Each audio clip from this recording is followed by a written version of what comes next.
Welcome to the Feast Life, where we empower you, the modern homeschool mom, to create a life and homeschool you love, one founded on faith, family, freedom, and fun.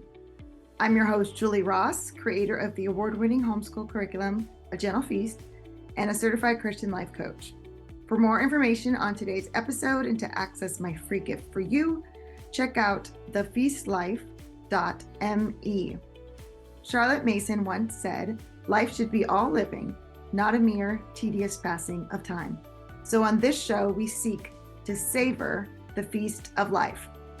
Girl, grab your favorite beverage and pull up a chair. You are welcome at this table.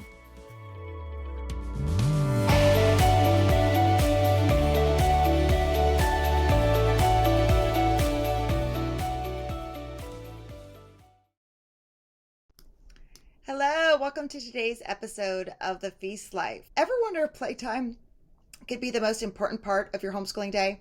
In today's episode, I'm joined by occupational therapist and fellow homeschool mom Sarah Collins, who reveals how the seemingly simple act of play builds essential life skills for our kids, and why it might just be the secret ingredient for a balanced, thriving homeschool. Whether it's risky play, unstructured activities, or even a playful mindset for moms, Sarah's insights will transform how you view learning at home. Let's dive into today's episode and get ready to see play in a whole new light. Hey everyone, welcome to The Feast Life. I'm your host, Julie Ross, and I'm here today with Sarah Collins, an occupational therapist, and we're going to be talking about something really fun today. We're going to be talking about play. I'm so excited. Thank you, Sarah, for coming on. Absolutely. Thanks for having me. Yes. Okay, so before we get started, can you give everyone a little bit of kind of some background and where you're coming from before we jump in the conversation?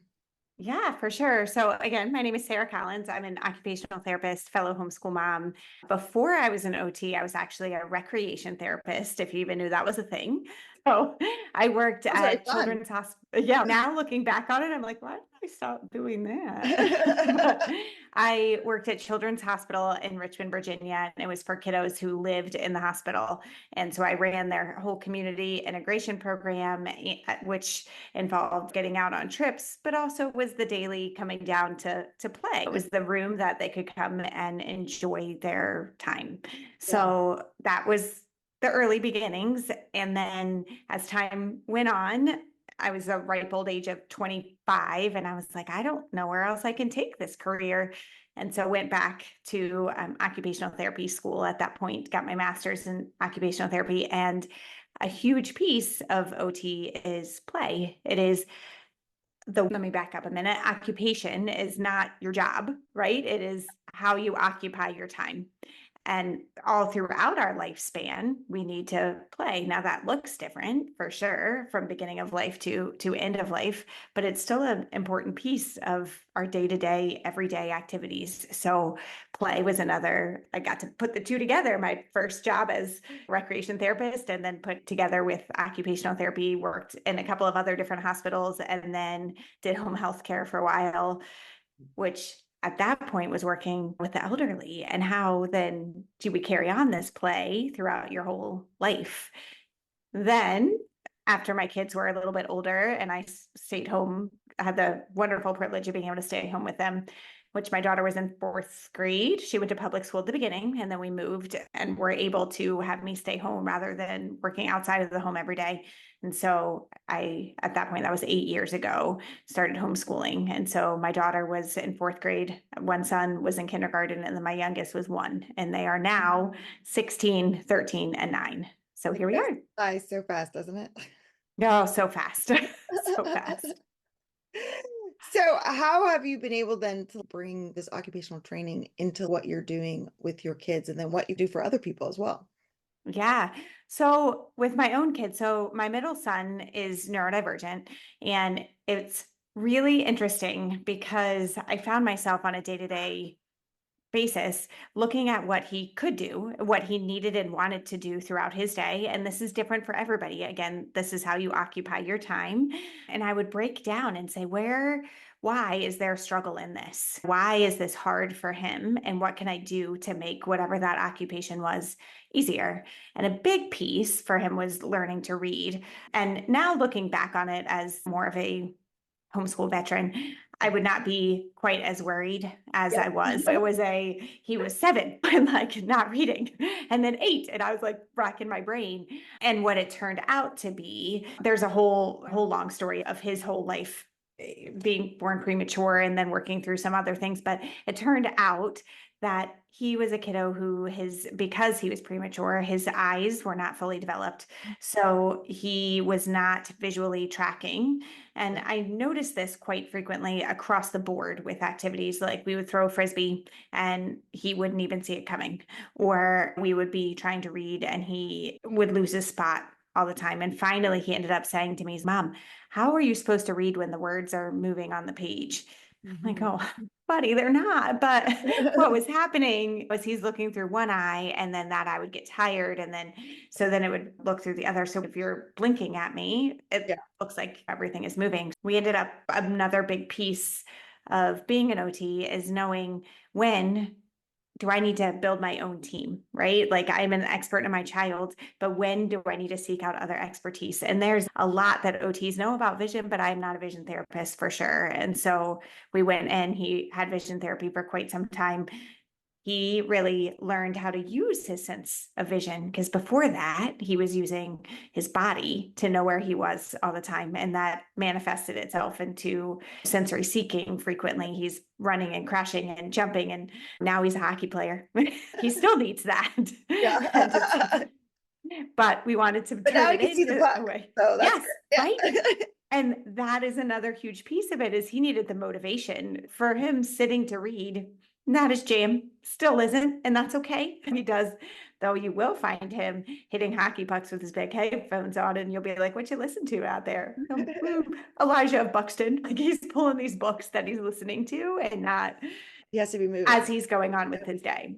Yeah. So I'm sure that's so encouraging, because I feel like, especially as homeschool moms, and when it comes to reading, or it comes to like our kids being neurodivergent, we can panic. But you're someone who's coming yeah, from this background in this, and just to be like, it's normal. It doesn't matter what your yeah. background is. Like we all still, there are kids, and it's different. Mhm. Each kid is different, Yep. new experience, and you may or may not have had experience in whatever you were in with XYZ. And so it's Yeah. always this kind of new thing, and what could work for this kid, and being Mhm. willing to be flexible and adapt to what they need. So I love that. That's so cool. Yeah. Um, And each kid is different. Each environment is different. What they need and want to do is different. So we have to pair all those things together. And so that it's never going to be the same thing twice. There's not a specific formula that's going to work. yeah. So let's dive into occupying our time. And I love that Mhm. terminology around occupational therapists, because I've never heard that before. So, okay. So how we're occupying our time. And I think a lot of parents feel like the academic stuff is how we should be occupying our time during school. And then if we have time left over, then they can play. But that's not what's really important. And so, what are your thoughts on defining and navigating the importance of play in a child's life? Right. Let's define play in itself, right? So play is it's activity where you're intrinsically motivated, you're internally controlled, and it's freely chosen, right? And it also includes that freedom to suspend reality or to be able to pretend play, what you're hearing there. So if we think about throughout our lifetime, when you are getting ready to go to work, or you're maybe not work, because a lot of times work we have to do, right? Right, right, But right. most of the time, but whatever, anything that you are interested in doing, you're going to be intrinsically motivated. You're going to be internally controlled. So these are things that we're practicing as little teeny ones, and then going throughout the lifespan. So yes, academics is important, but we also need to think about what skills are we learning, and how are these other things preparing us more for life as time goes on. And play is one of those that's really important. So some of the benefits from that, right? So not only just the motivation and building on that, but think about the confidence that you get when you are internally motivated to do something and then you're successful. So whether that's building your block tower, or whether that's climbing a tree, or whether that's setting up a whole school in your basement and leading whatever, leading That was Bobby to learn math. Yeah, same. They're all the same thing. You're building up that confidence. And when something doesn't work, then you're critically thinking, why? Like, why did that tower fall down? Do I care? Do I want to rebuild it? Or was the boom really fun? You have that freedom of choice throughout. I think play gives us the opportunity to practice the skills without somebody else telling us to do. that's huge. So other than the critical thinking and the problem solving, are there other skills that our kids naturally get from play? Yeah. So again, as an OT, we break things down into motor skills, social skills, and cognitive skills.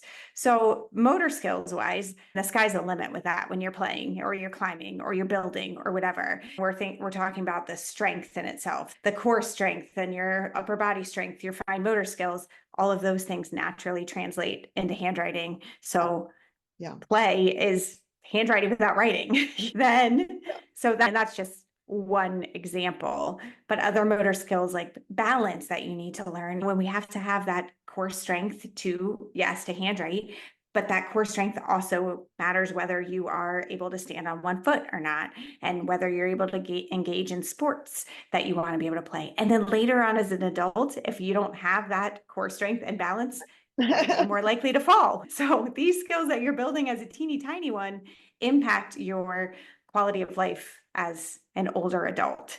And Mm, again, that's just the motor skills. yeah. You also mentioned social skills. So what kind of Mhm. skills are kids getting when they're playing?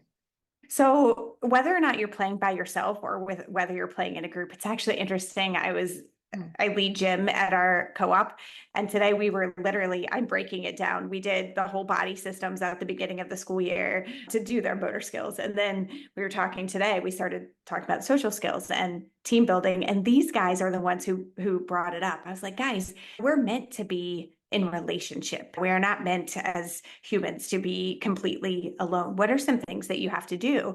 And some of the kids were like, we have to work together. I was like, oh, imagine that, because I have a bunch of team building games today. So I know, woo.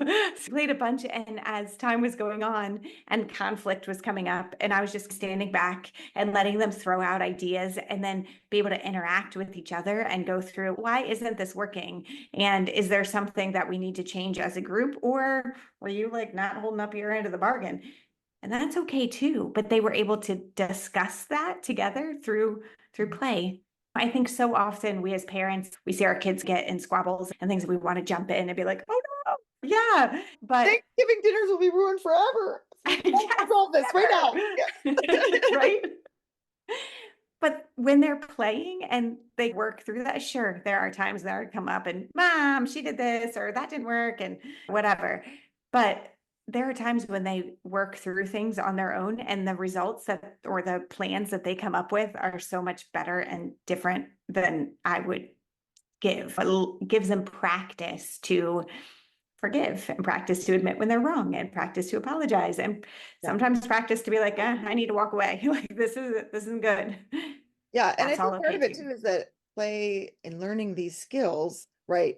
It can be messy. It's not you Mhm. did this one thing and then here's the exact right result that we're going to get, which we often feel Right. like learning is, but learning is a lot of trial and error. And that didn't, Yeah. when I told my friend that reaction is not one I want, so I'm not going to do that Yeah. again. And or when I built this thing, it fell over. But they don't necessarily get that in a academic kind of setting. The only way to Right. learn this trial and error and processing is through play, right? Yeah. Yep.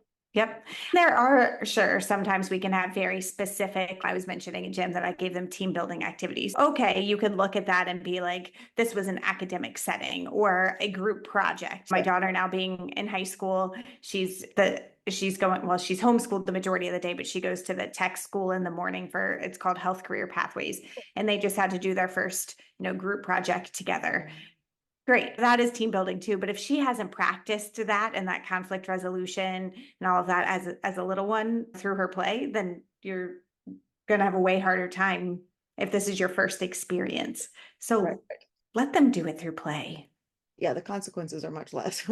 Yeah. Yeah. They're kind of When Johnny went home today and he's going to come back tomorrow, that's much less than I didn't do well on my test, right? Or my project did not go well. or a job in real Yeah. life, right? You have to Right. get along Yeah. with people. So it's really important skill. I also feel like it would be beneficial in terms of working on your own emotions. Hmm.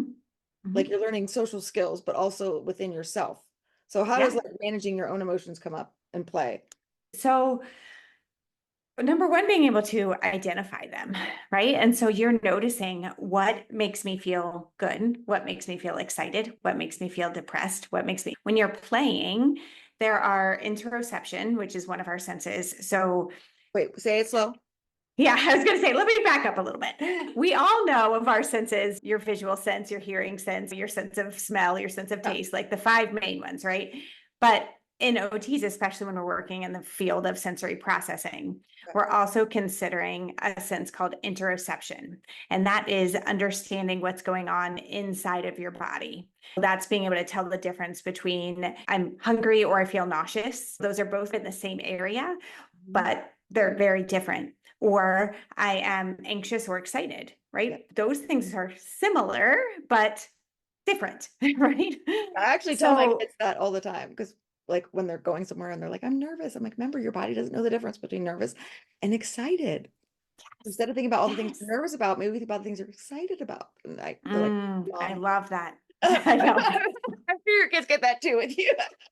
Yes.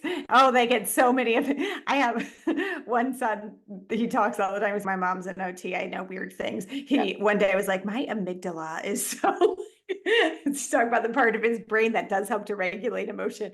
My amygdala is really affected by screens. I'm like, "Hmm." And I think you're having an OT for a mom is really going to affect your ability to have friends after this conversation. I know.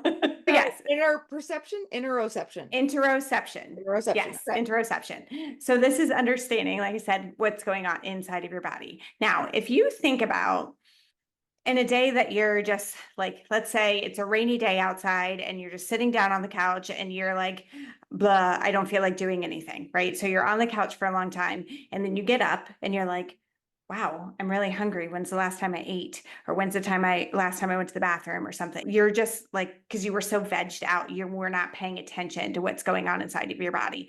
It took you the chance to move to remember, oh, there's other things going on. Yeah. That's the sense of proprioception, or knowing where your body is in space. That's the other one, or in relationship to itself. That's another sense. They're very closely linked. If we want our kids to understand themselves, what's going on inside of their bodies, they need to be able to move. They have to get up and go. So that's another benefit of play, and especially I hate to, you guys might get mad, but the rough and tumble play of we're pounding on each other, we're rolling around, we're jumping off of things. And how often now we as parents are like, no, stop, stop, stop. Yes. But in reality, that gives you so much insight into where you are as a person and who you are as a person. Yes. I'm so glad you brought this up. So let's sit here for a second, okay? Because I think this is so important. And I had one daughter who loved to climb trees. And I Mm-hmm. remember we were at the playground. I was with I have a whole bunch of children and with all the little ones, and I hear this scream, and it's a mom, and she's pointing up at this tree, and she's, there's a girl at the top of that tree. She had to be like almost 30 feet up in the air. It was a huge tree. She's at the very top. And of course, everything in me went, and then look Like, at all the other parents who are like, whose kid is up on top of that tree? oh, I've been there. Yes. And I'm like, I know. I don't know that. Someone should tell her mother. but it's just she's Yep. been doing that her whole life. Like it didn't even register with me that that would be something to panic about because she had been doing it her whole life. So let's narrow in on this concept. I think you called it risky play earlier before we Yes. hopped on the call. So what is risky play and how as parents can we navigate that? Okay. So risky play. Let's dive in because there is a lot to be said that there. And again, if we define that, so I like to use, there was an article that was posted or published back in 2011. Her name, the author was I always say it wrong, Sandister. And So she defined risky play as 6 different types. So one would be handling tools, right? So handling your hammer, but then also the to build your treehouse, but then also maybe the s'more stick that you're gonna go, or the sticks that are outside that you're gonna play Or kitchen knife even. whatever. Yeah, we're gonna beat each other with Yeah. them. Please don't do that. No, no, But no, you I meant could like play. letting your child cut vegetables. That's what I meant. Yeah, Not when okay, that too. Yes, all of those things. Don't run with the Being knives, kids. Yeah, we can draw the line somewhere, but we do want to practice with something so that then we do know when is it too risky for you. Being near dangerous elements, like being outside and playing tag, and my mom is doing the watering the garden, and so we've got water nearby, or a bucket of water, or we've got a bonfire in the backyard, speaking of s'mores that we were mentioning before. Being near all of those things, or playing near a pool, all of those that could be dangerous, but we need to exploring heights. So you mentioned climbing trees or walking on trails, or my youngest son used to love like parking garages, not climbing up obviously on like higher floors, but right, to be able to look outside of where the parking garage is. He always wanted to like lean really close, and I'm like, that's terrifying to me, don't fall down. But he loved to know where he was, and so that was always something that was risky but necessary for him. Speed, like skiing, riding a dirt bike, whatever, any of those types of things, rough and tumble play that we mentioned. And also playing on one's own without adult supervision. Like, how many times are we like, you can't go out there because I'm not there to supervise? Okay, but what is Everything you're that mentioning just freedom? sounds like my childhood. Yes, most likely because Right. we were allowed more risky play now. And who knows, there's a whole lot of theory out there as to why this is happening, but we tend to not allow as much risky play for our own children. And what is that affecting, right? Number one, they don't know themselves quite as well. They don't know what is safe and what is a risk. So when you're talking about, yeah, your daughter was climbing up in a tree because she's been climbing up in a tree for forever. You've been around, she knows her body, she knows where to put her feet, she knows her sense of balance. She's probably tried a couple times on something lower and it didn't work well, and she had to problem solve and figure it out. If all of a sudden now somebody who's never climbed a tree and yeah, I see in your eyes, right? And Like, now they're trying to follow her up the tree, yeah. that's dangerous play. That's not risky play. That's dangerous. But to know what's dangerous, you have to have the ability to practice risk. Mm. So then who defines the dangerous? It depends on the kid, right? It really is. That's one of the benefits of us homeschooling and being around our kids all the time, and their motor skills abilities, your child best, their problem solving, their social skills of, can they ask for help if they need it? Can they problem solve and say, hey, I need this, or advocate for themselves? That stuff. So you're able to better say whether it's risky or dangerous. I've one son that I mentioned him. So my middle son, Caleb, who he is a sensory seeker. He's also been climbing trees from the time that he was teeny tiny. In fact, we used to, in the summers, like his legs would be so cut up. We were like, oh, they're just his summer legs because he's climbing trees and jumping out. I watched one day, we have chickens. And so we have a gate on our deck to keep the chickens off because no one wants to sit next to chicken poop, right? So to keep them off. But That's not instead the of kind of risk opening, for them. no, Right. to open the gate to walk down, that's what the majority of people would do. No, instead, Caleb made himself a ramp to get up over top of the gate, and then jumped there and landed and did a somersault off. So for my other children, I'd be like, let's not do that. Like, Yeah, could you just right. open the gate and walk down? But for Caleb, like, he needs that to challenge himself, to challenge his brain of, how can I come up with however it is that I want to get over the top? And then for him to dive and then do a somersault, like, that's in his day-to-day life. He's fine. He knows his body enough that he's not going to hurt himself. So I have to make different allowances for him than for my other kids. And it's okay for me to say that. That, I think, is one of the things that we as parents are afraid to do, where we're like, oh no, nobody can do that. That's not safe. Instead, be like, it's okay. Caleb can do that. You're not quite ready. Or Caleb's body needs that. Yours doesn't quite as much. And we can recognize our differences and be okay with that. So how do we know if our child is ready for some of these more like riskier things? Like, are there things we're looking for, or just it's more of an experience, trial and error, kind of know your kid? I think it's more experience and know your kid and know the environment. Like if it's a brand new environment and your kid has never tried something like that before, it's a new tool, it's a new, obviously we're going to need more supervision. And no, I'm not saying that we should give them sticks and have them go down the ski slope at the same time towards the fire at the bottom. We don't need to add in all of the risk at Yeah. one time. We might want to manage those, but with your children, I think it's important to trust ourselves. And this is another way that academics kind of ties in and pulls together is when your child is good at self-awareness and self-analysis. If they can tell you, oh, I got that math problem wrong and why, or I'm having a hard time writing that sentence or why, they're able to think about their thinking, that they're probably going to be more self-aware and able to advocate for themselves there.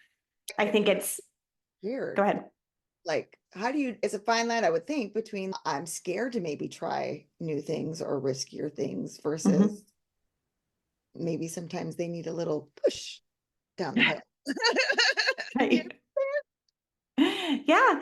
And I think when you set up an environment of, wow, I'm going to model this too. When we as parents we talked about play being lifelong. If we're more playful or we're more willing to try things, when's the last time that you went across monkey bars at the playground or you were not afraid to try something new, or even you were, I don't know, you were having a dance party at night and you, I don't know, moved around more. If we're modeling this own playfulness for our children, then they're more willing to take some risks as well. And it's good for us again, as much as I was talking about the strength and fall risk as time went on. If you're dancing and you're moving and you're going down, you're crawling or you're climbing, like these are things that prevent falls later on in life.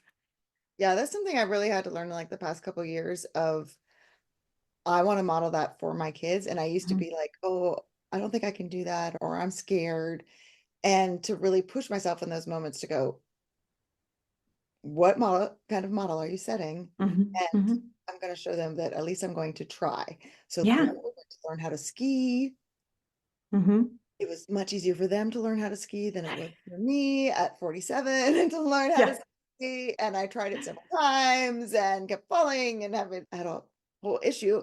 And I was like, you know what, guys? And they took off like that. I've been doing this my whole life. I'm like, oh, I'm going down the hill. It's like so slow. And after a couple days, I was like, you know what? I tried it. I wanted to model for you that like I was Yeah. going, and I've learned I do not actually like skiing, and it is Yeah. not my wheelhouse, but I'm so stoked that you all think it's fantastic. And I will Yeah. take things and do the things because but I wanted to at least try. So you could see me trying as much as you. And then the other thing is at like amusement parks, I used to get so, oh, I don't want to go on that ride, or I don't want to do Yeah. that. And of course, like kids are like, let's go on this, let's go on that. Like, wow. And for years I didn't. And I'm, oh, I'll hold everybody's stuff or whatever. And I've just started saying yes more. Yeah. Yes, I'll do it. Yes. And same thing, like I would tell myself, nervous and excited. Your body doesn't know the difference. So I kept like Yeah. being Yeah. in mind going, I'm so excited to ride this roller coaster. I'm so excited. But I actually really enjoyed it. And I just Yeah. want to do See? it again. Mhm. Like, Took a this is little bit of risk. so fun. And there is okay, like one of the things that you just mentioned, you tried it and you were like, yeah, that's not my jam. That's a great thing to model too. We don't have to try every single thing and then become like, this is my thing. I'm going to be a skier now. I mean, you can be like, I tried it and I didn't like it, or I Mhm. didn't feel safe. And that's something to respect too. If you try something and you do not feel good about it, great. You know what? There's two options here. You can say, cool, you don't have to do it again, or why? Let's get curious about that a little bit. Did you not want to go on that roller coaster because it made you feel sick and dizzy? All right. Okay, don't do it. Or is there something vestibular wise that maybe we need to work on there too, of why? When I was mentioning my son with reading and how I noticed it also when we were throwing a frisbee and he didn't even see it, that required being curious throughout the day of looking at what he's doing day to day wise all throughout his day, not just during that academics, but where else does this show up? What in the ways that you're occupying your time? So if you're seeing things in play, like you're really fearful to go, Hmm. Is that because you're afraid to climb up the tree? You're like, you don't have the strength, you don't have the task initiation, which is executive functioning? Or is it that the height is bothersome? There are lots of different reasons why. So getting curious about those and then trying to see whether that's a trend. If it's not a trend and you just don't want to climb a tree, cool, don't climb the tree. But there's always things that we can look at, and that's how we know our kids so well. So like a pattern might be like they're afraid to climb this tree, but then they're also afraid to try something new for school and that they'll fail. Mhm. Like that, you can see Mhm. that kind of pattern. Is Mhm. that what you're referring to? Yep, yep. And that would be like a task initiation thing. So we're afraid to start anything, or we have a hard time unless I'm like, hey, sit down and do this exact thing. That would be the executive functioning. If we're thinking like depth perception wise or strength wise, if you're afraid to climb this tree and you also have really messy handwriting and you're also like, you don't want to crawl or you don't want to lift things over your head, then okay. So we might want to be thinking, all right, what's going on here with strength? So it's hard to say. And this is one of the things I do as homeschool OT is I look at how do things, I work with parents and support them on how do we observe this and what does that mean observing across different activities. I have on my website, there's something called the reverse planning guide, and it talks through these things like the motor skills, the social skills, and the cognitive skills that you're doing in day-to-day activities. And I'll make sure that I send you a copy and a coupon code for that so people can get it. But it allows you to process through and helps to guide your questioning so that you are curious and can tease out some of those things. Are you ready to finally set goals that stick and transform your homeschool along the way? I get it. Each year you start with big dreams and resolutions determined to make this year the best yet for you and your homeschool. But as the days blur together and life happens, these dreams get pushed to the back burner. The sparkle of the new year fades, and once again you're left feeling stuck, overwhelmed, and disappointed. Sound familiar? Well, you're not alone in the struggle. So many homeschool moms feel the same. We get caught up in the day to day, and well, our own goals and desires can feel like luxuries we just don't have time for. And the biggest reason, we often set goals without digging deep into what truly matters to us and what fits our values as homeschool moms. Without this grounding, our plans lose momentum, leaving us feeling frustrated and defeated. But what if this year things could be different? What if you could step off the cycle of unmet goals and frustration? Imagine being able to set goals that honor your personal growth and your family's needs, giving you clarity and renewed sense of purpose. Welcome to my goal setting retreat for homeschool moms. Designed around a powerful 3-day retreat, this course will guide you through a process of reflection, vision casting, and purpose driven goal setting tailored specifically for homeschool moms. This isn't about quick fixes or just another to do list. It's about creating a fulfilling path for growth that aligns with your deepest core values. In this course, you'll discover day one is reflect and realign. We're going to take a look back with fresh eyes, celebrate what went well, and uncover lessons from the toughest moments. This reflective process will bring you clarity and help you create goals that genuinely resonate with you. Then we're going to craft a vision for the year that considers both your personal aspirations and the needs of your homeschool. Then we're going to resolve. We're going to move from intention to action with step-by-step guidance, practical tools, and weekly planning tips that will help you keep on track. So, if you're ready to break free from what you've always done and stepped into a life in homeschool you truly love, make sure you sign up for my goal setting retreat today. Go to thefeastlife.me/goals. Again, that's thefeastlife.me/goals, and I hope to see you inside the goal setting retreat. Yeah, you mentioned executive functioning. Can you explain what that is? Yeah. So executive functioning is how you execute any task, right? So it's not, wow, this executive of the big corporation of your occupation, right? We as OTs, we have all this language that make you think that we're training CEOs all the time. But in reality, I'm working with mom next door, you know? Um, so anything that you need to do to start, to complete or persist through, and then to complete a task. So when you think about I need to get dressed in the morning. First, I have to find my clothing. I need to know what season it is. So that has to do with time management. So I also need to think about how long this is going to take. And that's before then I'm actually putting it on and then knowing when I'm done and imagine that cleaning up after. So yeah. So it includes that the task initiation, it includes your working memory of what do you need to get right in that exact second, things that you're going to remember only for a minute, but not even a minute, just while you're completing that task. It includes the persistence, it includes your attention as you're going, it includes that flexible thinking. This shirt doesn't fit or it's dirty, can I pick a different one? It includes persistence, which I've mentioned, and then the self-evaluation of how did I do with that. And that's getting dressed is just an example. You're doing that all day long, every day throughout all of your tasks. Will that also apply to play? Yeah. Yeah. Because you need, when you're playing for sure, and you're practicing a lot of those executive functioning skills. You're practicing, obviously, getting started, but organizing and finding all the materials. If you want to build a tower, you have to know where your blocks are. And then you're going to build it up and you're going to persist until it falls down. Then you have to be able to say, what happened? Do I want to build it again? Do I need to change the way this block is going? That's your flexible thinking. You need to be able to control your emotions. So emotional control is another executive functioning skill, all in the frontal lobe. So the frustration tolerance of that as it's going, and then the evaluation of how did it go? What do I want to change in the future? But all those things you just mentioned would totally translate to school. Yes. So, Mm-hmm. like, do I want to start this thing that I don't really actually want to do right now? Mm-hmm. Mm-hmm. I want to make And myself. if you have, yeah, we mentioned the group project that my daughter was on earlier too, and that's definitely time management, prioritization. What do I need to do first and second and third? Do I need to, whatever, get my poster board? I forget what her project was. I think she was doing research on a health career, and then they had to do a presentation for the class on it. And how do we divide up? How do I handle my emotion throughout? If so and so is absent today, what are we going to do? So now she didn't bring in her piece right now. So how can I adjust with that?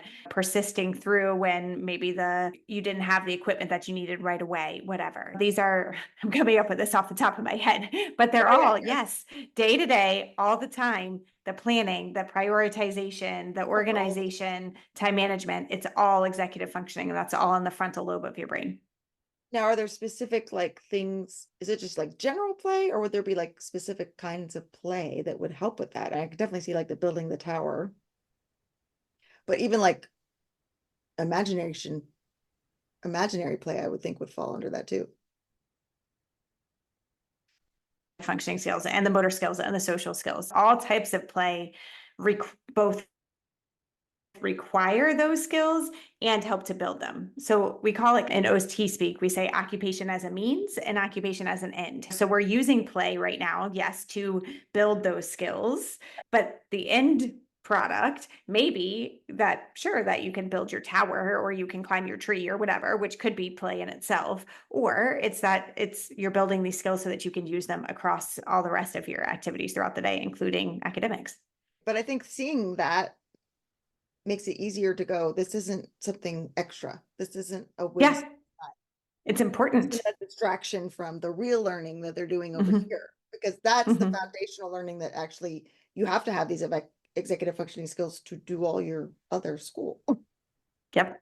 It is absolutely a way to say my child is learning all day, every day, and it gives us a little bit of grace and a little bit of freedom to say, you know what, I know maybe today we're not sitting down and copying whatever the Star Spangled Banner in cursive, but we are working on the motor skills and the cognitive skills and the social skills that are required by that same task.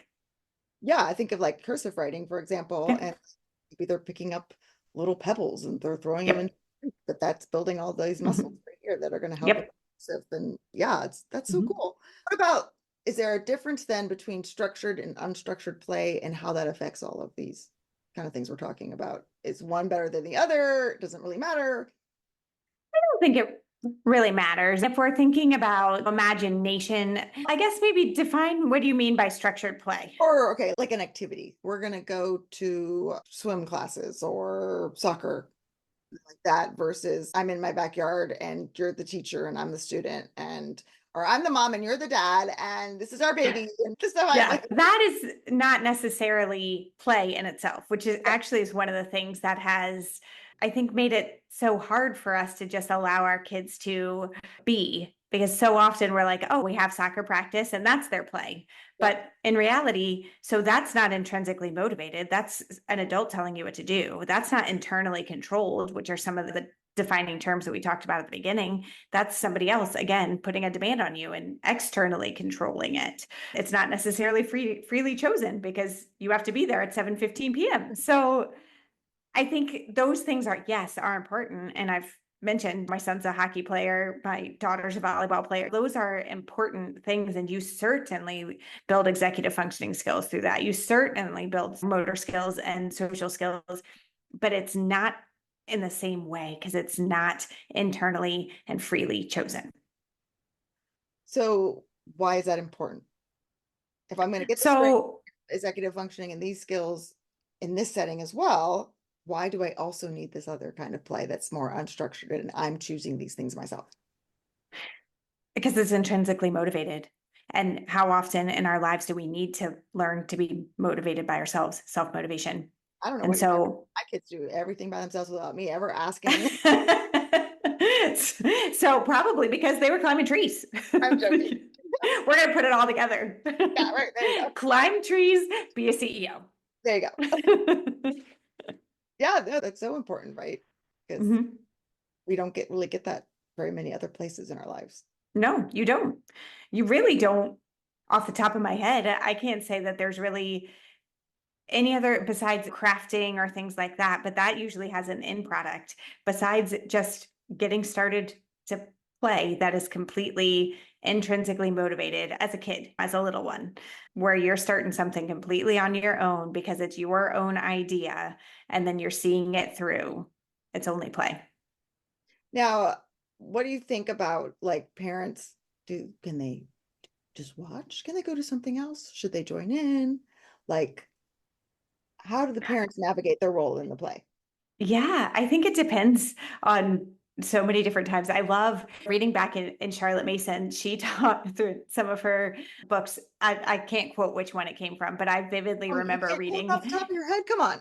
Yeah, right. Sarah, page 300 and Yeah. volume 2, right? Which, by the way, they are very long. So there probably is a page 300 of volume 2. But when she talks about being outdoors and parents taking, I think says your handicrafts, parents taking your crafts outside and watching and not interrupting. Obviously, I'm paraphrasing and not quoting here. But I remember reading that and being like, I'm going to go sit outside on my blanket and I'm going to crochet or Yes. cross stitch and watch. That's going to be a great time, Charlotte. Yeah. Woo! Wild play. Actually, it's for Yes. excited for some people. That's their time. But And they're out there on the blanket and their kids are around. But yeah, mhm, I'm mhm. with you, girl.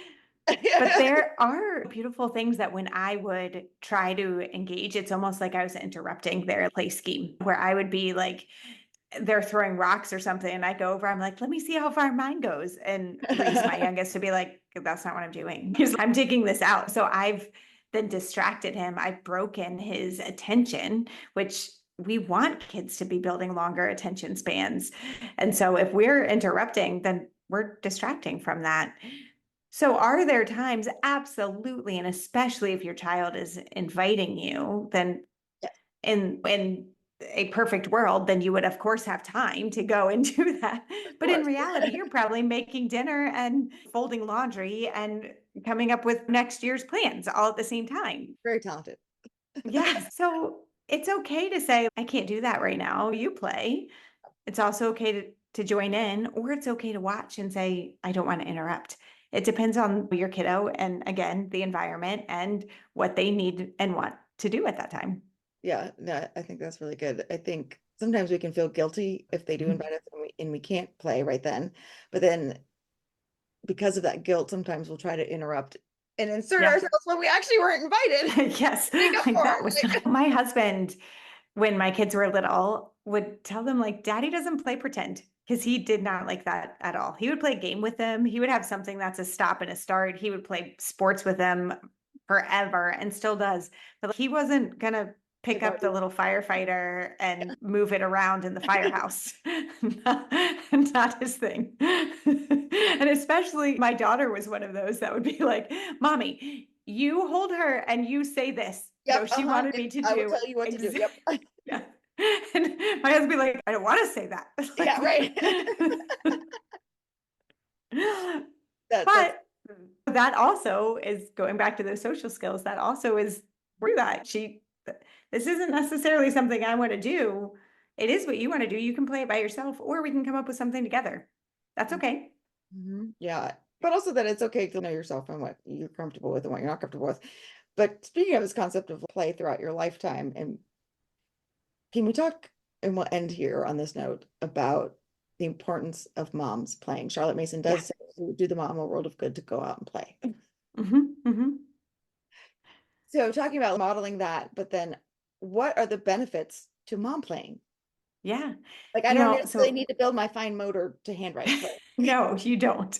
But you do need to move your body. And if we're talking about, as we mentioned before, people are not meant to live not in relationship, right? And we know this because nervous systems react together. And a lot of times, what I'm working with families on is co regulation. So, this is a term of thinking if you walk into a room and there are two people arguing in front of you, you automatically, you're not like, oh, I'm so calm and happy. You automatically also are a bit heightened. You just feel it inside.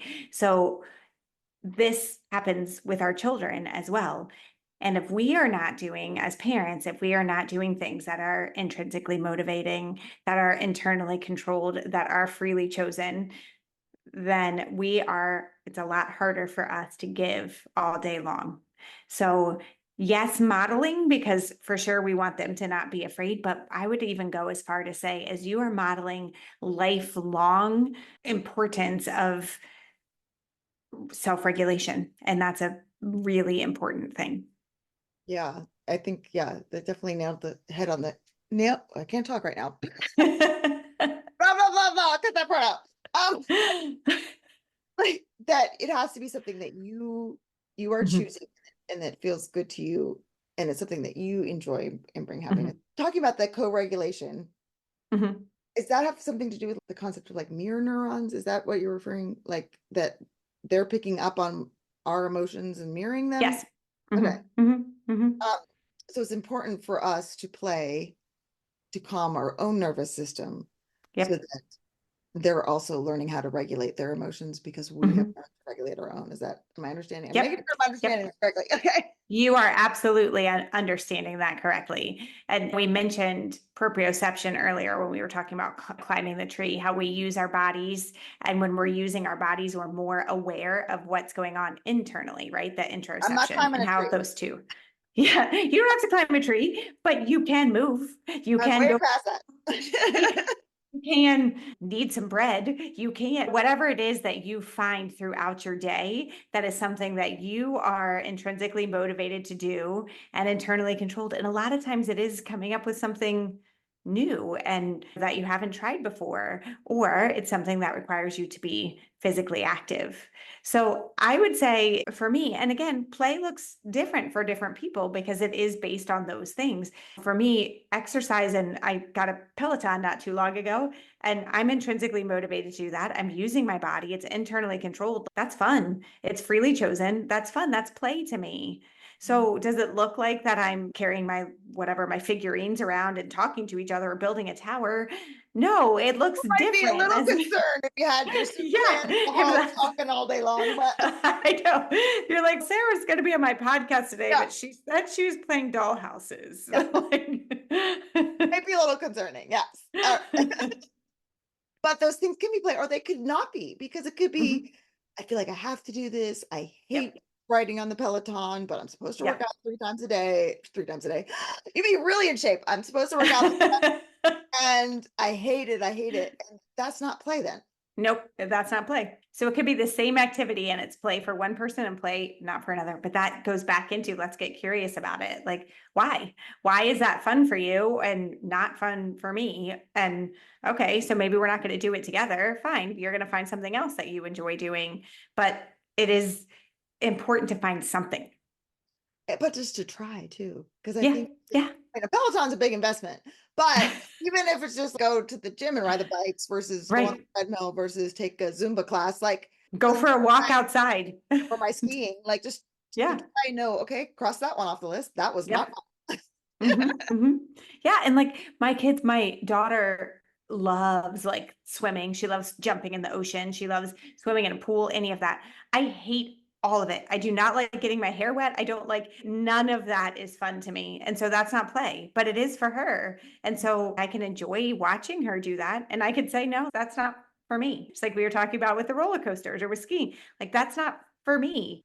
But I do have some things that are for me. And again, if we as adults are modeling that for our children, it's not only modeling that self advocacy, but it's also modeling the self awareness and it's allowing us to be regulated to give to our kids all day long.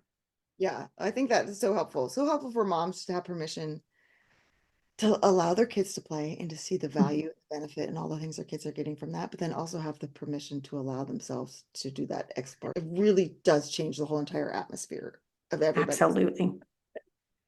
Absolutely. So to close, do you have any final words on this topic or final encouragement for moms as they think about playing for themselves and for their children? I think my final words of encouragement are try it. It's just a matter of get out there and do it. And even when you're thinking that something is hard, so you're like, I don't have time to allow that because I've I got was so just much gonna other say things that's the going number on. one objection I Yep. hear all the time. Yep. Yep. I don't have time for that.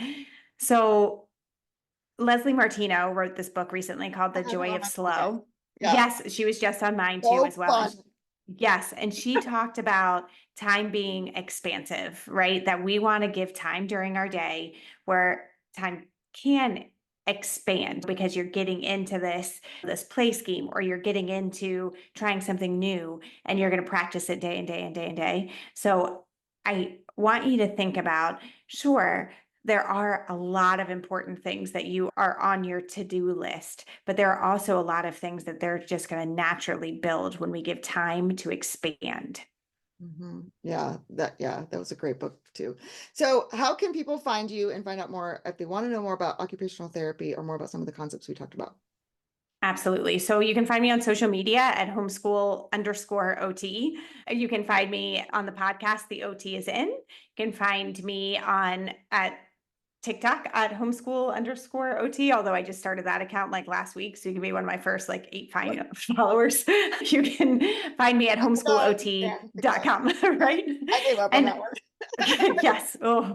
And all of these things are my goal is to help to support families through consultation or through classes that I have there or through community where we are able to break down some of these tasks because we all want our kids to be successful in what they specifically need to want to do, which oftentimes includes like getting curious and figuring out what is holding them back. So that's so much of what I do. Yes, awesome. We will link to that and link to the resource that you mentioned. So thank you so much for coming on. I really appreciate it. Absolutely. Thanks for having me. Thank you so much for listening to today's episode. Let's wrap up with a few key takeaways. Number one, play is foundational to learning. Play is essential for developing motor, social, and cognitive skills that form the foundation for academic and life skills. Through play, children naturally build executive functioning abilities like problem solving, persistence, and flexibility. Number two, risky play is valuable. Allowing children to engage in risky play like climbing trees or handling safe tools helps them learn their physical limits, develop confidence, and improve risk assessment. Parents can guide this by knowing their children's abilities and setting safe boundaries. Unstructured versus structured. While structured activities like sports provide valuable skills, unstructured play encourages self motivation, creativity, and resilience, which are harder to cultivate in adult directed settings. So make sure in your schedule you allow time for unstructured play. Number four, emotional and social development happens in play. Play provides a safe environment for children to work on emotional regulation, social interactions like handling conflicts, negotiating roles, and building teamwork skills. Children need time to play with other children. Number five, what is the role of a parent in play? Parents don't need to constantly participate in their children's play. Observing or selectively joining can help maintain the child's autonomy and focus. It's also beneficial for parents to model playfulness and are willing to try new things. And the last one, play is not just for children.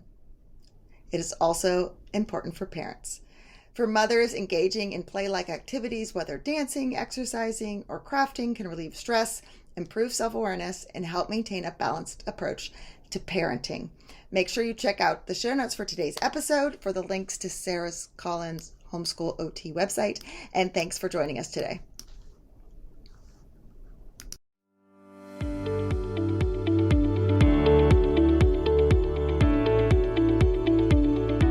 Hey there, Julie Ross here. I just wanted to say thank you for listening to today's episode.